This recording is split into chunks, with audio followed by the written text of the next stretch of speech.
Ooh, I have no idea what happened there. Just seemed to block out. Well, hello again. We shall carry on. We're nearly at the end as well. Would you believe? Would you believe? Hello again. I don't know what happened there. Well, it just kind of cut out. Very strange. But we shall wait just a second and wait till people come back. I think there must be connections. Who knows what's going on there?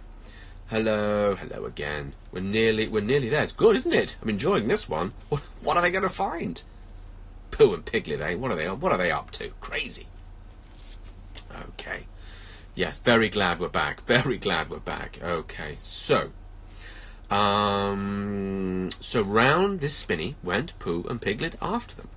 Piglet passing the time by telling Pooh what his grandfather, Trespassers W, had done to remove stiffness after tracking, and how his grandfather, Trespassers W, had suffered in his later years from shortness of breath and other matters of interest. And Pooh, wondering what a grandfather was like, and if perhaps his was two grandfathers they were after now, and if so, whether he would be able to take one home and keep it, and what Christopher Robin would say.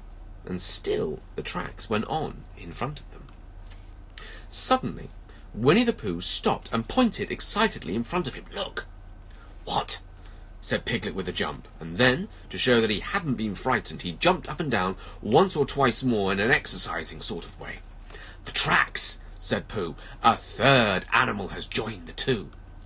"Pooh," cried Piglet, "do you think it's another woozle?" "No," said Pooh, "because it makes different marks. It's either two woozles and one, as it might be, whizzle, or two, as it might be, whizzles and one, if it is so, a woozle. So let us continue to follow them." So they went on, feeling just a little anxious now in case the three animals in front of them were full of hostile intent. And Piglet wished very much that his grandfather T, W, were there instead of elsewhere. And Pooh thought how nice it would be if they met Christopher Robin, suddenly, but quite accidentally, and only because he liked Christopher Robin so much. And then all of a sudden, Winnie the Pooh stopped again and licked the tip of his nose in a cooling manner, for he was feeling more hot and anxious than ever in his life before. Now, there were 4 animals in front of them. Do you see, Piglet? Look at their tracks. 3, as it were, woozles, and 1, as it was, a whizzle. Another woozle has joined them. So it seemed to be. There were the tracks, crossing over each other here, getting muddled up with each other there, but quite plainly, every now and then, the tracks of 4 sets of paws. "I think," said Piglet, when he had licked the tip of his nose too, and found that it brought very little comfort, "I think that I have just remembered something. I have just remembered something that I forgot to do yesterday, and shan't be able to do tomorrow. So I suppose I really ought to go back and do that right now." "Well, we'll do it this afternoon, and I'll come with you," said Pooh. It isn't that sort of thing you can do in the afternoon," said Pooh quickly. "It's a very particular morning thing that has to be done in the morning, and if possible, between the hours of, what would you say the time is?" "About 12, said Winnie the Pooh, looking at the sun. "Well, between, as I was saying, the hours of 12 and 12:05, so really, dear old Pooh, if you'll excuse me—" "What's that?" Pooh looked up at the sky, and then, as he heard the whistle again, he looked up into the branches of a big oak tree. And then he saw a friend of his. "It's Christopher Robin," he said. "Ah, then you'll be all right," said Piglet. "You'll be quite safe with him. Goodbye." And he trotted off home as quickly as he could, very glad to be out of all danger again. Christopher Robin came slowly down his tree. "Silly old bear," he said. "What were you doing? First you went round the spinney twice by yourself, and then Piglet ran after you, and you went round again, and then you were just going round a 4th time." "Wait a moment," said Winnie the Pooh, holding up his paw. He sat down and thought, in the most thoughtful way he could think.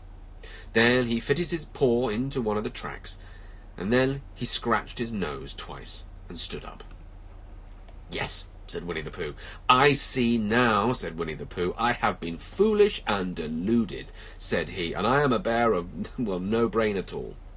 "You're the best bear in all the world," said Christopher Robin, soothingly. "Am I?" said Pooh, hopefully. And then he brightened up suddenly. Anyhow, he said, it's nearly lunchtime. So he went home for it. And there we go. Pooh goes visiting, and Pooh and Piglet nearly catch a woozle. Brilliant. How nice is that? Well, look, thank you again for everybody that has been watching. So a big Hilda, wonderful, lovely to see. Pooh is the best. Pooh is my favourite. So maybe, please keep your suggestions coming in. Maybe do some more Winnie the Pooh, as there are quite a few of them. So I am very, very happy to do whatever you guys would like. That'll be absolutely fantastic. Well, look, have a great day, everybody. I think we'll do tomorrow will be a bit later, as tomorrow is the applause for the carers we're doing over here in the UK, which will start at 8 o'clock GMT. So everybody will be out on balconies or wherever they may be, out on the street in front of their homes, and applauding the carers, the doctors, the nurses, everyone that is helping us through this very, very difficult time, and it's our show of appreciation. So I will be doing that at 8, and so we will do our story time after that, which will be at about half past 8 our time. But until then, good night to you if you're about to go to sleep, and have a wonderful day if you're about to go and do that. Other than that, I will see you all tomorrow. Have a wonderful time. Bye.